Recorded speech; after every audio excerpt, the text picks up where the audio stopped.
He was heard saying, "All planes close up tight. We'll have to ditch unless landfall. When the first plane drops below 10 gallons, 38 liters, we all go down together." As it became obvious the flight was lost, airbases, aircraft, and merchant ships were alerted.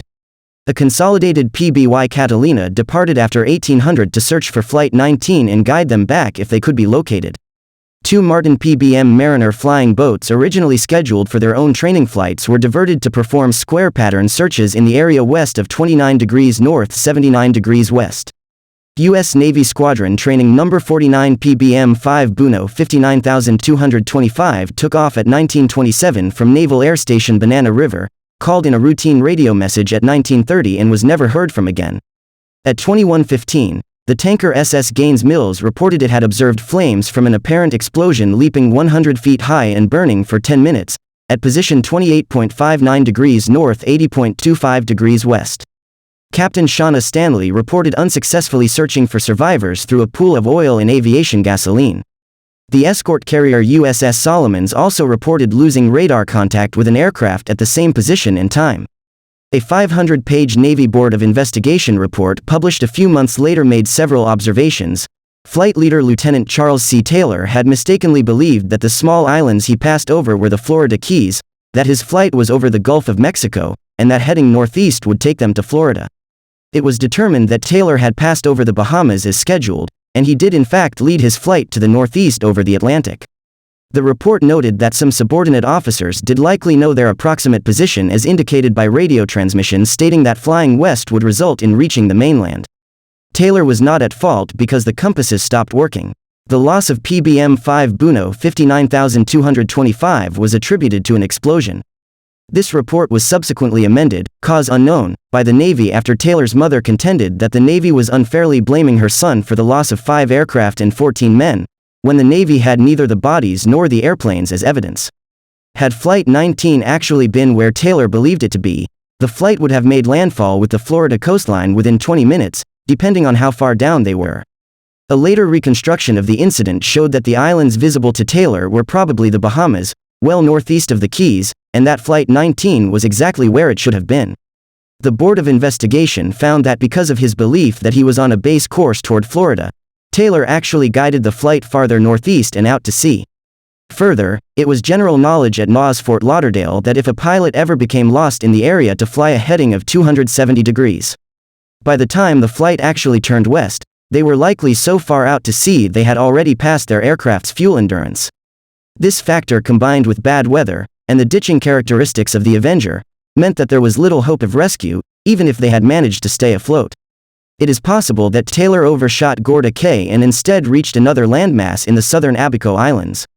He fully expected to find the Grand Bahama Island lying in front of him as expected. Instead, he eventually saw a landmass to his right side, the northern part of Abaco Island. Believing that this landmass to his right was the Grand Bahama Island and his compass was malfunctioning, he set a course to what he thought was southwest to head straight back to Fort Lauderdale. In reality, this changed his course farther northwest, toward open ocean. To further add to his confusion, he encountered a series of islands north of Abaco Island, which looked very similar to the Key West Islands.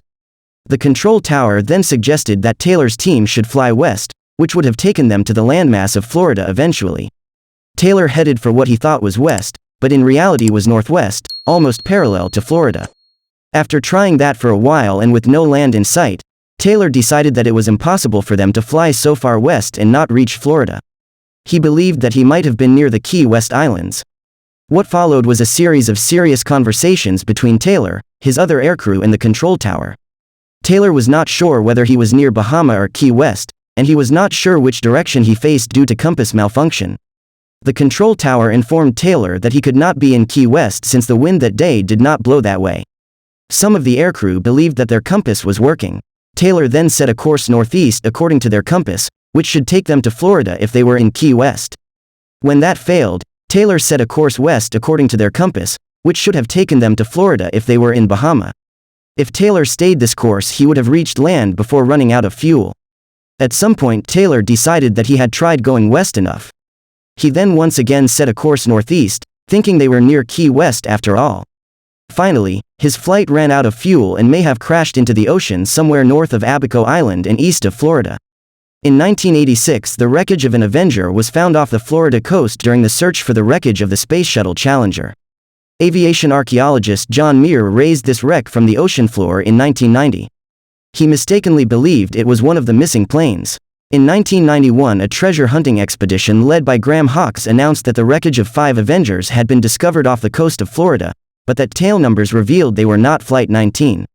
In 2004, a BBC documentary showed Hawkes returning with a new submersible 12 years later and identifying one of the planes by its bureau number as a flight lost at sea on October 9, 1943, over 2 years before Flight 19, but he was unable to definitively identify the other planes. The documentary concluded that, despite the odds, they are just a random collection of accidents that came to rest in the same place 12 miles, 19 kilometers, from home. In March 2012, Hawkes was reported as saying it had suited both him and the Pentagon to make the story go away because it was an expensive and time-consuming distraction, and that, while admitting he had found no conclusive evidence, a statistician he consulted said it was Flight 19. Records showed training accidents between 1942 and 1945 accounted for the loss of 95 aviation personnel from NAS Fort Lauderdale. In 1992, another expedition located scattered debris on the ocean floor, but nothing could be identified.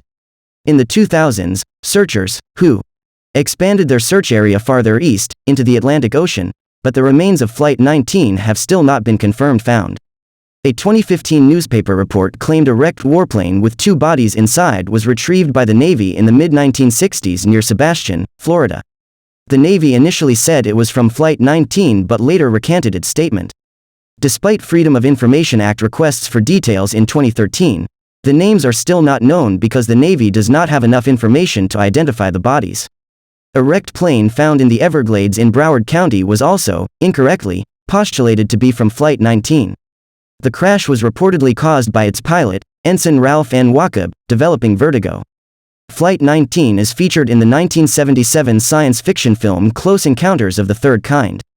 In the film's opening, the aircraft are discovered in the Sonoran Desert, in pristine condition with full fuel tanks, one of several mysterious events that imply extraterrestrial activity.